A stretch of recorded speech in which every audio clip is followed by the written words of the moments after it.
تنظیم کو بت بنا کر اس کی پوجا نہ کریں۔ کوئی سیاسی حوالے سے ان کو خدمات دے رہی ہے یا تنظیم کے کچھ افراد غلط کام کرتے ہیں تو آپ ان سے سوال کریں۔ نوجوانوں میں پائی جانے والی بے چینی اور مایوسی کو کس طرح سے تعمیری سرگرمیوں میں بدلا جا سکتا ہے؟ کیا تنظیم کوئی سیاسی حوالے سے ان کو خدمات دے رہی ہے یا تربیت میں ان کی کوئی کام ہو رہا ہے جو آگے جا کے وہ سیاسی میدان میں بڑھ سکے، حصہ لے سکے؟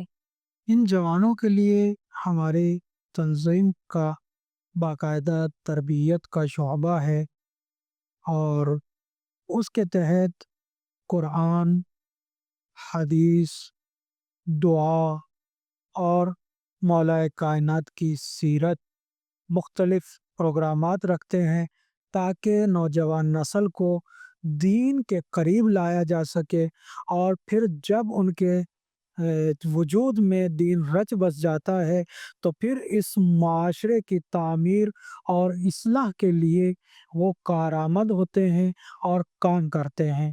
اب رہی بات تنظیم کا، آپ نے لفظ استعمال کیا، تو میں نوجوانوں سے اتنا کہنا چاہوں گا کہ نوجوان سوال کرتے ہیں کہ ہمارے پاس جو ہے وہ یہ تنظیم بھی ہے، وہ تنظیم بھی ہے، تو ہم کس تنظیم کے پاس جائیں اور ہم کیا کریں؟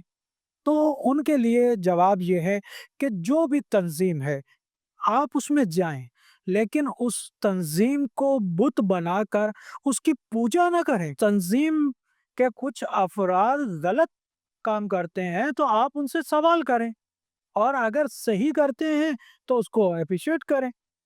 تو اس طرح جتنی بھی ہماری تنظیمیں ہیں ان تنظیموں سے قریب ہوں، اور ساری تنظیمیں ظاہر ہے کہ شیعان علی کی ہیں اور وہ مولا علی علیہ السلام کی سیرت کو ہی لے کر آگے چل رہی ہیں۔ تو ہمیں ان تنظیموں میں جو بھی جوان ہیں وہ جائیں، اور تنظیم کیا ہے؟ آپ کو نظم دیتی ہے، آپ کے امور کو منظم کرتی ہے۔